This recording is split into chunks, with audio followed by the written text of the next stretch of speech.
This is Oppo Pad Air, and today I would like to demonstrate that you can download and install the Opera browser on it. So first and foremost, make sure that your tablet is connected to Wi-Fi network, then launch the Play Store app, sign into your Google account if you haven't already, then at the search bar type in the Opera query.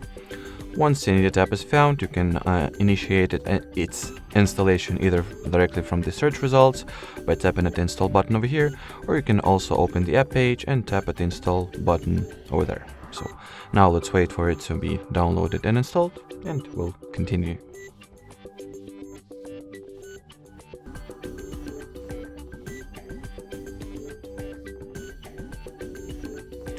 So once the app is ready, you can go ahead and launch it.